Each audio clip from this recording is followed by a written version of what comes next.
Hello, everybody, and welcome to the Cyclical Investors Club YouTube channel. My name's Corey Kramer. We are going to be doing the second episode of 3 takes for Thursday. This is actually going to end up being a lot more than 3 takes because the tax bill is, I'm going to run through a bunch of the provisions.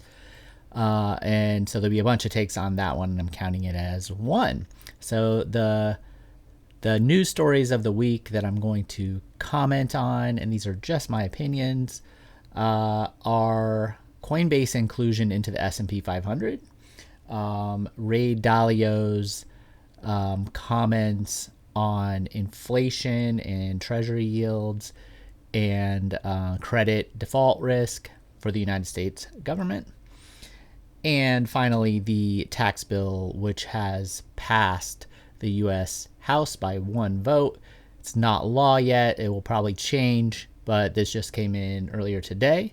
I'm going to run through some of my thoughts on the economic and tax policies, not the other public policy stuff, unless it touches, the tax side of things, or credits or any of that stuff. All right, so let's get going.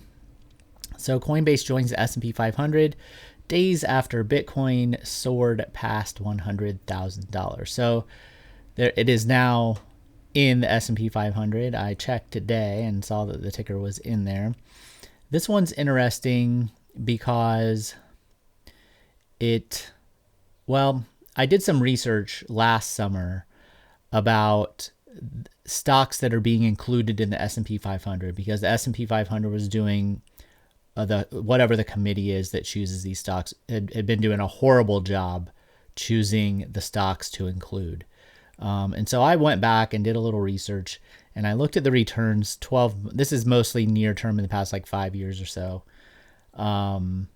What these stocks did performance wise before they got into the S&P 500 in the 12 months leading up to that, and then what they did after they got into the S&P 500. So I have a big spreadsheet with that data in it, and I haven't dated it since last year. But the short story is stocks ran up on average 130% before they were included in the S&P 500 index, which was 10 times more than the S&P 500 itself, roughly 9 or 10 times more. And once they were included, then they underperformed the S&P 500, and really the returns were essentially flat since after they get included. So what does this mean? Well, it means that people in the market are front-running the inclusion into the S&P 500, sometimes I think even kind of promoting, because there's a certain market cap threshold that these stocks have to meet in order to get in. So if the price goes up, that raises the market cap and can get it over the edge.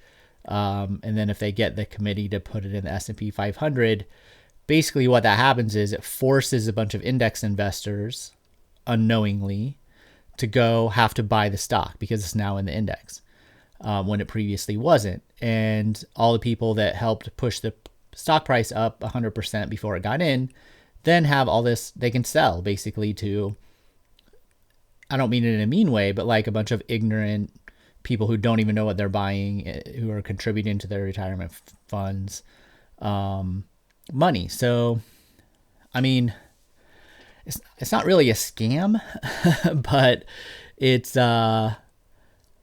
it's part of the game that's being played by traders. They're out trading retail, really savers. I mean, not really investors. If you're just buying the S&P 500 index and you don't know what's in it, I mean, then, you don't really even know. So it's a way to take advantage of people's ignorance or unsophistication, whatever you want to call it, who are putting money into index funds without really understanding what they're doing. And the people that run these and choose the stocks, and then the companies that, support all this stuff or encourage it, don't realize that or don't care. I don't know what the reason is, but there's basically money being skimmed from these people that's small enough, it's like Superman 3 or whatever, where you take like I don't remember which Superman it was, but you take like a half a penny or something, or what was it? Office Space, right? You just skim a little bit of money that nobody notices. It's almost like that. And so Coinbase, again, I thought that was interesting that it got included. I was watching it because it was on. I thought about developing a strategy where I could take advantage of this too. And I never really did it. Like I'm still kind of monitoring it.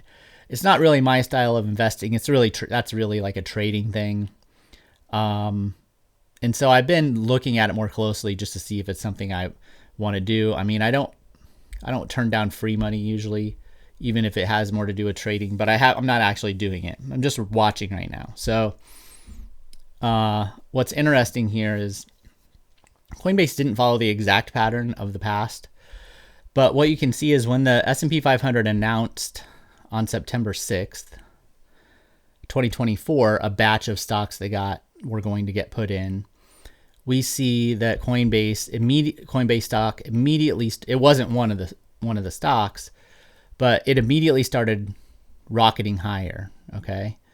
And then it peaks right here on December 6th. Well, what happened on December 6th? Well, the S&P 500 announced which stocks were going to get in this this quarter. And Coinbase wasn't in there, so it sold off. But you can kind of see the rotation that's happening in the market. The people who were positioned to own the stocks that got included during this quarter, I forget maybe Palantir was one of them. I forget which ones they were. I looked them all up to double check all this. They probably sold those positions and went to buy a new batch of the potential inductees into the S&P 500, right? Of which Coinbase was one of them. And then what happened on December? So you have 133. That's actually the exact amount. Most of them usually run up 130%. It does that in one quarter. Okay. And then it's announced and Coinbase doesn't get in when it's up here, and it immediately sells off in 3 weeks. It sells off a lot. So, and eventually it comes down and then it gets announced that it's included. So it threw people a little bit off, but you can see the trade that's happening here. Now you might be able to go find specific reasons why they happen to fall on this exact date. Maybe there were other news announcements or whatever. I didn't do that because I've already looked at like 50 stocks of the past 5 years that followed a similar pattern. So traders are trying to take advantage of this, which is what traders do. But I think index investors should know about this. Now, this is me talking my own book a little bit because my job is to try to teach people how to invest better and to buy individual stocks. And hopefully get some people that are indexing to learn more about choosing good stocks. And so, it's in my benefit to point out the downsides of indexing going forward. And just because it's worked in the past doesn't mean the market hasn't caught on ways to take advantage of public markets, right? And people that are just putting their money into the indexes. So there's my take on Coinbase. And I'm not even going to get into like the crypto stuff. I mean, they're an exchange basically, so they're making money off of people trading things. That's fine. I actually think it's kind of interesting, which is one of the reasons I'm paying attention to it. But it doesn't really fit any of my strategies, but it's an interesting story to talk about. Okay, number 2, Dalio. So credit rating. The real story is the Moody's downgraded U.S. credit. That's the likelihood that the U.S. will default on its debt. But what Dalio pointed out is that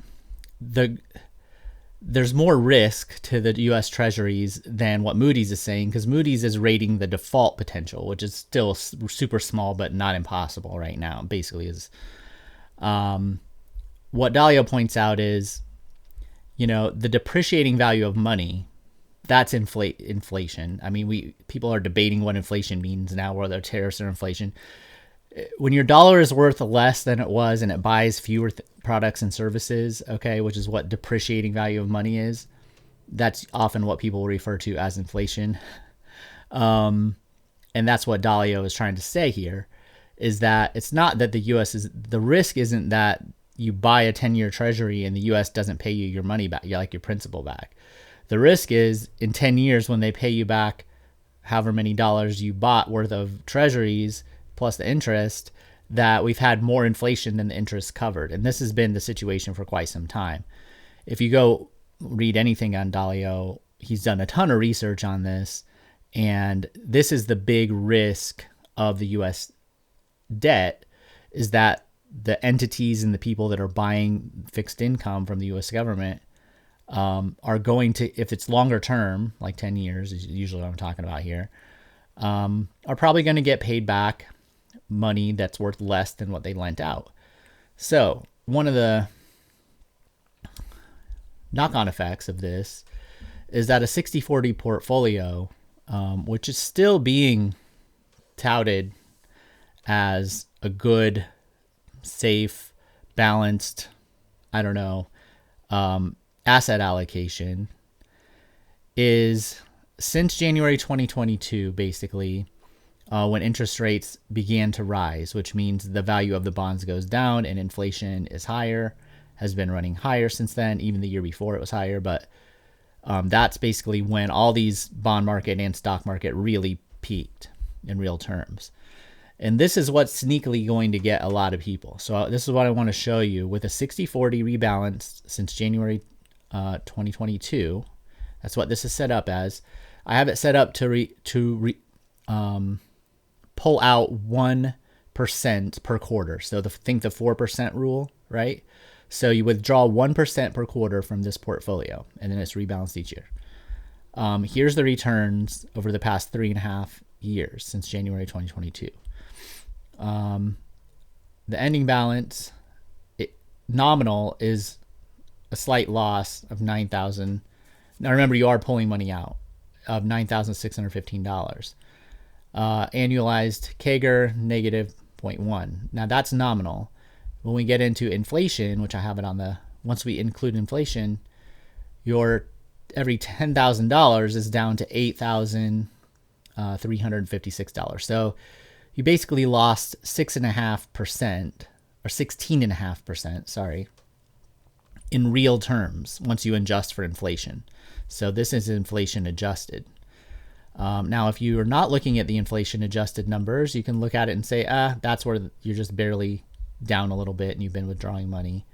But once you add in inflation, you're withdrawing money pretty quickly when you consider the market's still pretty close to like an all-time high. And the rates, the yields on bonds are going up, which means the price is going down. At one point, not too far in here, this portfolio was down, 28%. Okay. This is the safe allocation that you're supposed to have in retirement from a lot of perspectives, or the baseline. And so you have to understand that this slow growth is stagflation is what it is. But I call it a fragile stagflation, because if we have a recession, then people might buy bonds. But the problem is the stocks could fall 50, 60%. So, I mean, it's a lose-lose, tread water situation, basically. It's like the good outcome is treading water. And slowly kind of your portfolio winding down as you pull out 4% a year. The bad news is the other bad news. Like, you either have a recession and the bonds do mediocre, or you have stagflation and the bonds do poorly. So it's going to be really hard from that start date to not have your portfolio shrink in real terms because of the inflation that Dalio is talking about. All right. So this leads into topic number 3, which is finally the tax bill.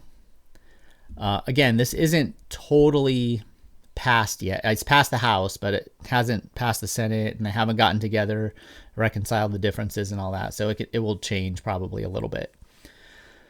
But we just saw bond yields really pop higher on this. I think the 30-year was over 5%. The 10-year briefly this morning was over 4.6%. And what this means is, because I get asked, oh, well, what does all this mean? Well, that's the interest. That interest rate feeds into everything else in the economy. So think of mortgage rates going above 7 or 8%. And, people can afford to buy less houses, so less of a house. So the price comes down. If you need to sell your house, there's just a fewer market. People that have a lot of cash, it's not so bad for them because, short-term rates are still reasonably high, so they at least match the inflation, which is where I have a lot of cash right now. So it really just makes it hard for the economy to grow when interest rates are that high, and it makes it hard to pay down national debt or not have it increase quickly, because the interest rates, whenever the government refinances these loans or rolls them over, jump up higher, and that increases the debt more, so it can get worse and worse and worse. So what's interesting about this, I don't know what they're calling it, the big beautiful bill or whatever, is there's no savings in it really. The debt to GDP is still going to be, I think, over 6% is the estimate. So there's no savings. I think the only potential savings budget-wise will have to come from tariffs. So you can maybe say that some of that will knock a percentage off or something. But I mean, it's not solving any of the problems. And the bond market recognizes that. The bond market recognizes dollars 10 years from now are probably going to be worth a lot less than they are now. And 4% isn't going to be enough interest rate to entice people to buy those. So that's the bigger picture and how this all kind of ties into each other. Now, I'm just going to look at some of the tax provisions. I'll give you my quick take on like 11 of them that they have in this article. And my overall take is, well, let's go through them first, and then I'll give you my overall take. All right. So higher SALT deduction limits. So this one's an interesting one. This didn't get talked about nearly enough. So during Trump's first term, they eliminated this, or they brought the limit down to $10,000. These are state and local taxes that people can deduct from their federal taxes, so they don't pay taxes twice, basically. That's the way it'd been for like 100 years or something like that. Basically, the reason that they changed it was to offset income tax and corporate tax or reductions back in the first tax cut. And there's a lot of people in the Republican, the current kind of Republican wing or caucus, or the more conservative ones. I don't even know. I don't want to call them really conservatives, but they have a real, and Trump is like this too. They have, like a, I'm trying to think of the proper wording, but basically they're not, it's like a zero sum is what I'm trying to think of. They have like a zero sum mindset, right? So where there's a limited amount of resources, and if somebody gets more of it, then that means somebody else has to get less. And if somebody gets less, that means somebody must be getting more somewhere. That mindset is the key mindset difference between Trump Republicanism and the Republicanism before Trump, who had a much more growth mindset. You would hear them talk much more about economic growth. The policies were much more oriented toward growing the overall pie and seeing the world a little bit more like that. And that leaks into trade and everything else and all those other policies. Now, when you have a zero-sum view of the world, it's very different. And this, again, goes to tariffs, it goes to everything else. If you see, the trade deficit is such with the country, well, they're ripping us off, right? Well, the SALT thing is similar mindset. It's that these people have high taxes in their states, and they get a bigger deduction than the poor states that have lower tax, like their property isn't worth as much because fewer people want to live there, or they don't have economic output that's the same as like the Northeast and California and the West Coast.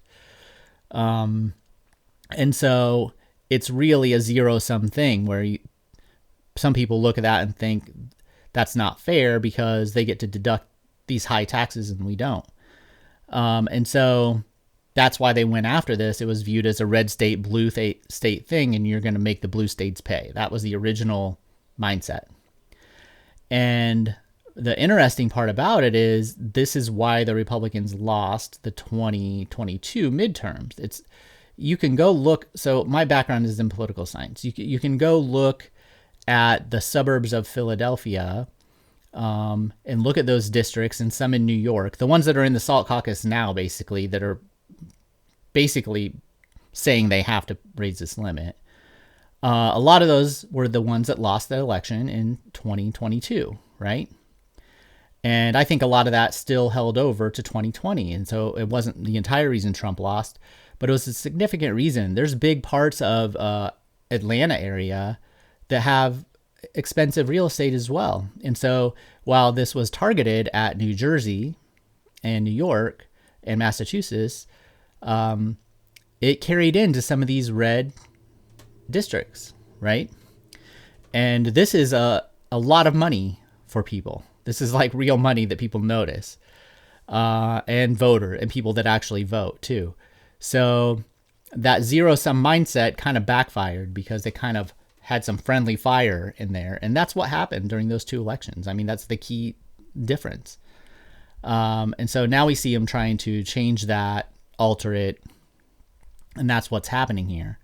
But basically, this is a tax cut compared to what we had, I guess, if it goes through. So that's more deficits, right? So that's why we're not getting any real deficit reduction. Bigger child tax credit. It's $500 basically. Probably good. I have 2 kids. Raising them is expensive. An extra $1,000 or whatever, while not a ton of money, is better than, especially if you're a lower income family. I mean, that's a significant amount of money. And I think most of that money will get spent. It will be spent in the economy. So that's probably totally fine, probably good for the economy. Will get circulated around in the economy and so forth. Not a bad thing. Medicare and SNAP cuts. This is one that goes back to the zero-sum thing, I think, again, too. And kind of this thing where there's a little bit of an obsession with like work, where work is good, like work itself is good. And so if you're not working, you're bad. And that's a real mindset that's kind of beat into people. And it's especially bought into, on the right, I think. It misses, of course, productivity, and that's what's going to get hurt by these from just an economic standpoint. Forcing people who aren't good workers or who are sick or, nobody wants to hire anyway to go out and get jobs or work a certain amount or something in order to get health care. I mean, on the surface, it seems you see why people would be for it. But if you're one of the businesses that ends up hiring one of these people instead of like an immigrant or something who's actually a good worker, and doesn't have some kind of medical condition that, even impedes some of their ability to be productive, it's just the end result is not good probably for the economy. People on Medicaid and SNAP, I mean, these are like food programs for like kids, basically. That's money that goes directly back into the economy. So maybe there are areas that kind of take advantage of Medicaid in some instances. I don't know. I'm not like an expert on that. But these kind of across the board cuts, while they help the budget deficit situation, ultimately make us less productive in my view as a society. And then the food assistance, that's more of a philosophical thing. I don't think anybody's probably truly going to be going like starvation hungry.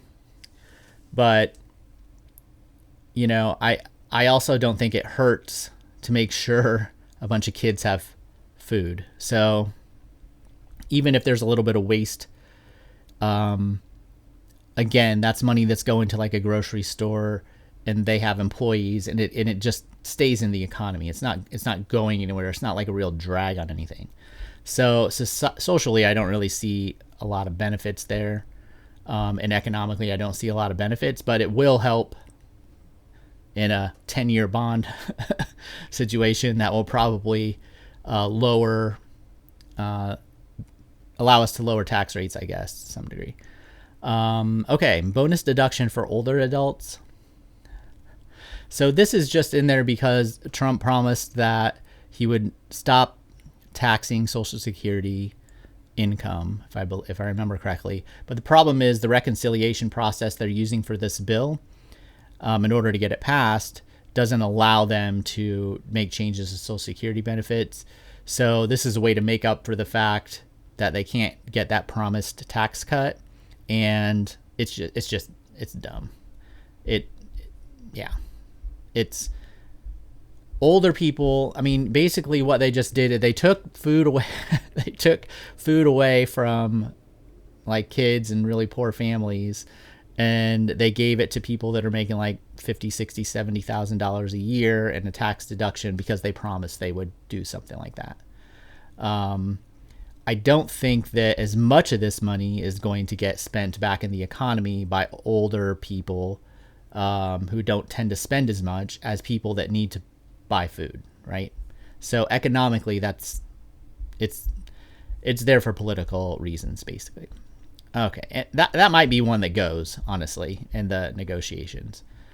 Health savings account expansion. So health savings accounts in the U.S. are a great tax advantaged way to save for medical expenses. So what I do is I wait to the end of the year. I see how much money I have left over because I never know how much money I'm going to make, unlike people that have like a salary. So I kind of wait to the end of the year. I see how much money I made, how much I have left over. And that's usually when hopefully, if it's a good year, I can max out the health savings account, and then I don't have to pay taxes on that money. So something like this is pretty good for me because they're doubling it. But honestly, so many of these deductions and stuff that we're going to get here, or tax cuts, are limited to $75,000 per person or less. That, I mean, in the U.S., I suppose if you lived in like a really low, my cost of living is like medium where I live, maybe on the lower end compared to like a big city, but $150,000 a year if you live in an expensive part of the country, when all of these tax provisions have that as a cap for a couple, or even $75,000 for a single individual, you can only save so much money out of that amount. It's not that much money. It's just not. And so sure, what are they allowing? So you can save $17,000 for your health savings account only if you're under this amount, like in income. But there's a bunch of other provision, like a bunch of other deductions and stuff where they have this same kind of cap. So how much can you really save? I mean, I don't know. I question kind of in practice, and they probably know that it's probably structured that way. So if you're living in, California or whatever, like, I mean, 150,000 isn't going to get you very far. You're not going to have much left over to put you're not going to have $17,000 left over. I mean, you just aren't. I mean, you can barely have that in Iowa, where I live. So I don't think this is really going to amount to too much when it's all said and done. I like it because it's really flexible for me, because, I don't know how much money I'm going to make, so I can wait. And if I look and I have an extra 15 grand at the end of the year, I can just put it in the health savings account, and then I don't have to pay tax as long as I spend it on whatever I'm allowed to, which now looks like it's going to be gym memberships. I mean, this is kind of nice for me. Sport and fitness, get a new bicycle. I don't know. I don't know what they're all going to come out to, but I guess these are limited to 500 to 1,000, but it's still it's still more things. But how many people are really going to be able to save that much? I don't know. Hardly anybody uses these health savings accounts. I don't know. I've seen some stats and it's like super duper low percentages. Okay, so tax package, child savings accounts for kids. This is the one where in theory it sounds good, but if you remember my Coinbase thing from just a couple minutes ago, all this does is encourage more people to put more money in index funds, right? So you have all this money is going to flow in to index funds, and people in finance are just going to collect fees. They're going to front run inclusion into the indexes. All that stuff's going to get worse. And so they're going to skim a bunch of money off of this. And the people that are you can put additional money, like additional $5,000 in. Again, the people that really need to be doing this probably aren't going to be able to do it. I don't know if there's a limit on this one. It doesn't say, but more money in index. So I feel the same way about college savings accounts, which we have too.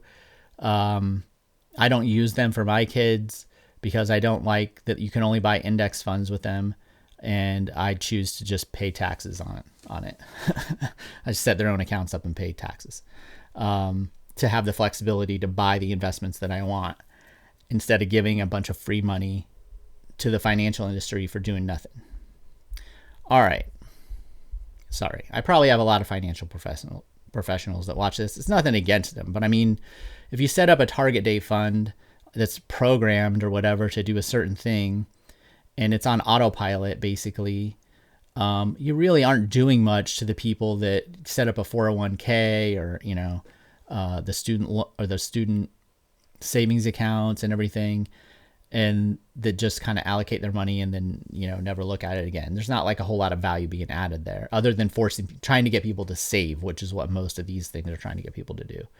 But they don't have enough money, or if they do have enough money, then they're not allowed to do it. So it's a fine line. All right, reduce student loan benefits. So this is eliminating the subsidy for the interest for student loans and some other limitations as well. So when I went to college, I went to a state university, Iowa State. I worked a full-time job overnight at a gas station the entire time I was in school. But I didn't make, a lot of money. And I got subsidized loans just to pay for tuition. That's all I paid for. I would use my money from work to pay for rent and food and anything else I wanted to do. And then my loans were subsidized, and I didn't take any loans that were not subsidized. So that was like my cutoff. So I didn't pay interest on those loans during the average of 2 or 3 years I was in school. I'm talking like that because you don't pay interest on your junior year until you borrow the money. So I was in school for 5 years for my undergrad. So that's like 2.5 years, right? Of subsidies, just the interest rate. And then once you graduate from school, then the interest rate kicks in, right? So that's how it works, in case you didn't know. So they're eliminating that. So you'll be paying interest, the whole time on the loans. This is one of those things where I don't think it's going to make a big difference. It wouldn't have made a difference when it came to me whether I decided to go to college or not. If I had to pay, like they're saying it could increase the rate by 15%. It might be more than that if interest rates stay as high as they are or go higher. But is that going to stop you from going to college if you really want to go to college? Probably not. But it is going to cost students more in the long run. And that's less money that they'll have to spend in the economy. And usually people that are college students spend all their money that they get. So it's, taking a little bit of money out of the economy, but I think it's mostly pretty neutral. It's not like a huge thing. I don't think it's going to stop anybody from going to college. It's just going to cost them more money that the taxpayers were paying before. So this is one of those things where I think, if you view the world a certain way, you're going to lean one direction. Another way, you lean the other direction. I don't think there's like a super clear case that one's like way better than the other one. So that to me is like, whatever. And then the other part was you can have them forgiven after 30 years instead of 20 or something. It's like, Who cares? Okay. Car loan interest deduction if your car is assembled in America. So I get a little deduction for my Honda Pilot over this next couple years. My interest rate was quite low. I managed to get like a 2% interest rate. But for most people, it might be a deduction. Even though I'm definitely going to take this if it passes, I think it's just dumb. It's dumb. There's nobody. Okay, you don't want to pay interest for people that are getting educated, but if they buy a car, now that's worth paying the interest rate for as a taxpayer, right? I mean, that's how you think about it. It's dumb. What's dumb is you have both of them. You think it's not worth it to pay it here, but then you do think it's worth it to pay it here. It doesn't really make any sense. It should be kind of all or other. I mean, for me, it's more valuable for society to be educated than it is to buy a car, but I mean, whatever. All right. Tax break on tip income. This was a campaign promise. So I think this is such an interesting one because on one hand, I don't see why tips should be any different than any other kind of income if you're going to tax people's income. On the other hand, my understanding is that even if you don't make you do not have to, the IRS does not have to prove that you made a certain amount of tips in order to force you to pay the tax. They base it on the amount basically of the bills of the checks of the people that you waited on. And they don't have an obligation to show that those people actually tipped you 15% or whatever. As a waiter or waitress or bartender or whatever, you have to pay that amount. And that's how it was a few years ago. I don't know if that's changed or not. The reason I remember it is because I thought it was completely insane. Like they don't even have to prove that you got the tips, So I'm pretty sympathetic, and I think that's unfair. Maybe they should have just changed that instead of making it a total tax break. But look, usually most people, and there might be some people that make a lot of money with tips. It says less than 160, but usually people that are making tips are going to be spending that money in the economy. Again, it's going to get back put in. So I'm okay. I'm okay with that. Even though it's not super fair. EV and clean energy tax credits. I could care less whether they have these or not. If we really want people to adopt EVs, we should just let BYD come in and sell us their $9,000 EVs or whatever they cost. If that's really what we want. And so, I mean, this is one that I think legitimately, if you're going to go and try to cut the deficit, this is the type of things. And the energy tax credits, I understand that it can make homes and stuff more efficient. But if you're like me, I'd still do a lot of the efficiency stuff, but I don't go fill out the rebates and all the stuff that they do. I mean, we have all kinds of them, like rain barrels, and there's all these little things, and it's like, am I really going to take the time to get $50 a rain barrel for my city? This is like city stuff, but I mean, it kind of operates like the same way. I think we'd probably be better off with the EV tax credits, instead go clean up water pollution, which is horrible in the country, and things like that. So, give a tax credit to the sewer treatment plant. So then when it rains too much, they don't dump raw sewage into the rivers and streams. There's a tax credit. I'd much rather have that than a bunch of Teslas running around. So yeah, I'm totally cool getting rid of that. Now, changing the policy back and forth every couple of years is unfortunate, especially for some of the bigger projects. But, this is the type of thing that you could cut, I think, and people wouldn't feel it too much. Okay, so there's 11 takes on the proposed halfway passed tax bill. Probably should disagree with at least half of what I'm saying, I think, no matter where you are coming from. Feel free to put your thoughts down in the comments of some of them. I'll be interested to read them. I like to have conversations. I like to see what other people think and what their reasoning is. I don't know all the details of every single policy. I try to ignore as much of it as I possibly can nowadays. So there could definitely be information that I don't know about. If you found this interesting, hit the like and subscribe button. I normally do. And go check out my channel. I have hundreds of individual stock analysis on there.